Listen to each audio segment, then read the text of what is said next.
Bonjour les amis, nouvelle vidéo aujourd'hui pour une enquête exceptionnelle que je vous invite à voir dans son entièreté, surtout qu'il y aura plusieurs numéros et ça c'est fait par le média Off Investigation qui font de superbes enquêtes et qui n'hésitent pas eux à aller sur des sujets extrêmement sensibles que très peu de gens malheureusement abordent sur YouTube et cette fois-ci c'est sur les violences sexuelles en Macronie. Mais juste avant bien sûr de voir l'extrait, n'oubliez pas comme d'habitude de vous abonner, le pouce, le commentaire, le partage, le boost si cela est disponible, c'est extrêmement important. N'hésitez pas à me rejoindre sur Patreon, n'hésitez pas à venir sur une plateforme avec une liberté d'expression totale, vous avez du contenu exclusif et je serai ce week-end en live sur Patreon. Je remercie aussi tous les donateurs, tous ceux qui m'aident bien sûr à continuer mon travail. On regarde l'extrait, on en parle juste après. Dans les groupes privés comme celui de Vincent Bolloré, on l'a tué depuis longtemps. Dans l'audiovisuel public, on réfléchit à deux fois avant d'égratigner l'exécutif. Aujourd'hui, pour mettre en lumière cette domestication des médias, on est obligé de faire appel à vous.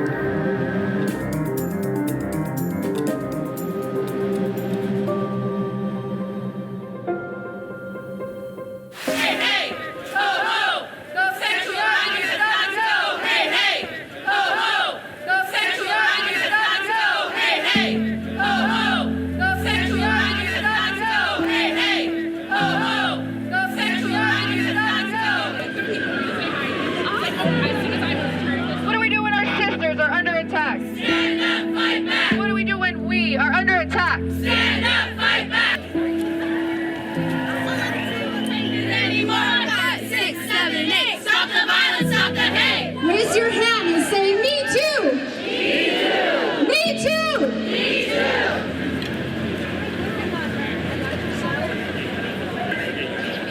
Me too! Me too! En 2017, suite à l'affaire Weinstein, un producteur américain accusé de viol et d'agression sexuelle par une centaine de femmes, le cri féministe MeToo se répand à travers la planète comme une traînée de poudre. Ce n'est pas seulement le milieu artistique qui s'interroge, ce sont désormais des milliers de femmes victimes de harcèlement sexuel qui ont décidé de prendre la parole via les réseaux sociaux. Autour du hashtag MeToo, en français moi aussi, des millions de femmes brisaient la loi du silence sur les réseaux sociaux. Ce week-end sur Twitter, le hashtag Balance ton porc a inondé le réseau. Des femmes se sont mises à parler, à révéler les agissements dont elles ont été victimes. En cette année 2017, le monde semble découvrir que les agresseurs n'ont pas d'âge, qu'ils sont issus de toutes les classes sociales, de toutes les origines, de toutes les religions. Et en politique, lieu de pouvoir principalement masculin, le sexisme, c'est tous les jours. La France, c'est un pays à prendre. C'est comme une femme, au fond, et il faut vraiment en avoir envie. Elle est comme ça tout le temps, la petite ? Non, Ségolène Royal, elle a un port phallique, je dirais. Elle a une allure très virile. Et elle en joue. Madame Barbara Pom-Pom-Philippe, excusez-moi, elle est jolie, donc de temps en temps, fait penser à Marilyn Monroe. Écoutez, occupez-vous de vos propres niches. J'aurais tendance à vous dire, restez-y peut-être même. Madame Duflot est une jolie femme. Moi, j'aime les jolies femmes avec des robes. Elle était en robe. Je la trouve mieux en robe qu'avec un blue jean. Et quand ils ne multiplient pas les propos sexistes, beaucoup de politiques ont une fâcheuse tendance à protéger leurs collègues. Comme DSK, qui avait été arrêté à New York en 2011 suite à la plainte pour viol d'une femme de chambre, Nafissatou Diallo. Souvenez-vous. Il s'est passé une relation sexuelle consentie. Ne pas libérer alors qu'il n'y a pas mort d'homme. Pourquoi couper les ponts avec quelqu'un qui est innocent ? C'est dans cette atmosphère masculiniste que les femmes qui veulent faire de la politique doivent se faire une place. Entrer en politique quand on est une femme, c'est particulier. Je me rappelle, j'ai été élue pour la première fois en 2014 et j'avais un vieux monsieur de l'endroit où j'étais élue qui était venu me voir et qui m'avait dit voilà, vous n'avez rien à faire en politique, les femmes n'ont rien à faire en politique. On a toujours cette petite idée qu'on n'est pas tout à fait à notre place. Et chez les hommes, un entre-soi masculin très très fort, vraiment très fort, dans un espace qui a été construit par et pour les hommes. Donc la politique, c'est quand même le lieu de la virilité s'il en est. J'ai été élue aussi à un moment où j'étais enceinte. Donc j'ai aussi eu des remarques. Par exemple, quand j'étais à 2 doigts d'accoucher, on m'a dit « mais t'étais pas en commission ?» Bah évidemment, j'ai été à la maternité. Donc vous voyez, ça c'est quand même assez violent. Culpabilisées quand elles accouchent, les femmes politiques sont aussi parfois soupçonnées d'être de mauvaises mères quand elles travaillent. À plein de moments, j'ai senti qu'on a voulu me couper de mes enfants. Vous voyez, quand je me suis séparée, donc j'ai perdu la garde alternée, vous voyez, parce que j'étais à Paris et que soi-disant que j'étais pas très disponible. Donc valait mieux laisser la garde au papa. Ça a été très dur, surtout que, dans mon parcours d'engagement, moi je le fais vraiment de manière viscérale. Je me suis engagée d'abord dans la vie associative parce que ma fille, à 4 ans, a eu un cancer. Donc j'ai pensé que pour faire bouger les lignes, il fallait aussi s'engager en politique pour aussi tous ceux qui peuvent pas, et puis porter des sujets de politique sociétale. Donc, une promesse que j'avais fait à ma fille de m'engager. Et après, vous voyez comment ça s'est retourné contre moi, finalement. Et quand elles ne sont pas discriminées par leurs collègues, les femmes politiques sont souvent victimes de harcèlement, voire d'agression. Comme Isabelle Attard, ancienne députée écologiste du Calvados. En 2012, elle est harcelée sexuellement par son collègue, Denis Baupin, lui aussi député écolo, mais surtout vice-président de l'Assemblée nationale.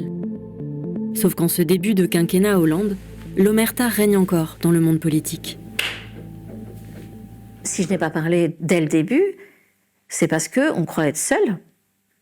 On croit être la seule à qui ça arrive, c'est toujours la même chose, et c'est toujours le même processus, quel que soit le milieu. Et du coup, on se tait, parce qu'on n'a pas envie d'être ridicule, on n'a pas envie d'attirer l'attention sur soi seul, parce qu'on sait qu'on n'aura pas les épaules pour faire le poids face à une personnalité ultra connue, ultra puissante, ultra riche parfois. Donc on se tait. Denis Baupin, qui est vice-président de l'Assemblée, qui a eu des mandats à la mairie de Paris, qui est ultra connu, qui est en fait celui qu'on interroge dans la presse quand on veut parler des questions sur le nucléaire, par exemple. Donc ce sont des personnalités qui ont du pouvoir. Même si sur le papier, vous regardez, on est tous des députés, on est tous pareils, mais on n'est pas tous pareils. Chez les écolos, Denis Baupin a sa réputation. Les femmes, il les harcèlerait sexuellement, voire les agresserait. Mais à l'époque, l'omerta règne. Jusqu'au 8 mars 2016, où un tweet va mettre le feu aux poudres. Ce jour-là, Denis Baupin et d'autres collègues écolos affichent leur amour du féminisme avec du rouge à lèvres. Mettez du rouge contre les violences faites aux femmes. Sidérées, 8 victimes de Denis Baupin décident alors de briser le silence sur France Inter et en confiant un témoignage sonore à Mediapart. Parmi elles, Isabelle Attard. C'est on va dire du harcèlement quasi quotidien, de SMS provocateurs, salaces sur mes jambes, sur le fait que ça le dérange pas d'être mon amant, et voilà, c'est ce genre de message en fait qu'il envoyait à moi, mais aussi, je le sais, à plusieurs collègues députés en même temps.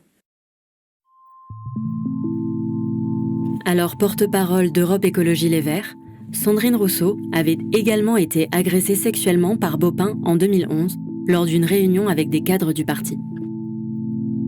Et à un moment donné, j'ai voulu faire une pause. Je suis sortie de la salle et dans le couloir qui longeait cette salle, Denis Baupin est venu, m'a plaqué contre le mur en me tenant par la poitrine et a cherché à m'embrasser.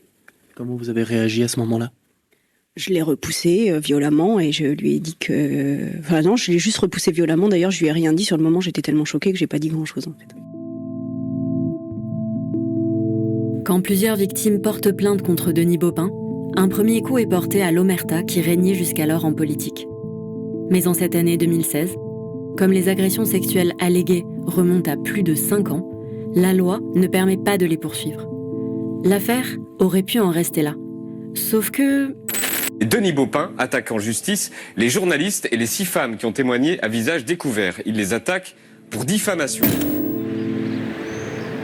Les victimes de Denis Baupin se retrouvent alors sur le banc des accusés. Sur le plateau de Quotidien, elles racontent. C'était la peur Nous, on savait ce que c'était d'avoir peur. Ça fait 3 ans qu'on avait peur de ce procès, donc on sait bien ce que c'est que d'avoir peur. On s'est dit, il a plus peur que nous, en fait. Donc on s'est dit, moi je me suis dit, il a peut-être plus peur que moi encore, ce qui était un peu rassurant. Durant le procès, les audiences permettent aux victimes de raconter ce qu'elles ont subi. En avril 2019, la justice relaxe les accusés, constatant la multiplication des témoignages concordants pour des faits survenus à des dates éloignées par plusieurs femmes venant d'horizons divers. Denis Baupin, lui, est condamné pour abus de constitution de partie civile. Au procès, justement, face à Denis Baupin qui nous accusait de diffamation avec Mediapart et France Inter, quelqu'un est venu témoigner pour nous en utilisant une expression que je trouve extrêmement pertinente.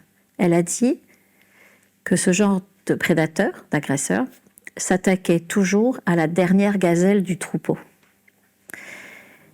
Et c'est toujours valable. Alors oui, certaines mauvaises langues vont me dire que ce n'est pas nouveau, mais pourquoi on retrouve beaucoup plus de cas d'agression sexuelle en politique? Eh bien tout simplement par ce sentiment de toute puissance. Aujourd'hui, les hommes politiques français ont plus de privilèges que des nobles sous l'Ancien Régime. Ce sont des gens à qui on ne dit jamais non. Et on le voit très bien dans toutes les affaires, notamment de détournement d'argent public. À chaque fois, en fait, les mecs se croient intouchables parce que personne ne les touche, justement. Ni les populations qui demandent des comptes, ni la justice qui est extrêmement complaisante avec les hommes politiques qui trichent. Et puis, ils ont accès, comme je l'ai dit, à un pouvoir quasiment illimité. Et ces gens-là, comme ils sont intouchables, parce que personne finalement ne leur demande des comptes, la justice bien sûr devrait faire en sorte de les sanctionner, ils ne devraient pas pouvoir ni continuer une vie politique, ni même se représenter. Je vous rappelle qu'en France, pour plein de professions, vous devez avoir absolument un casier judiciaire vierge.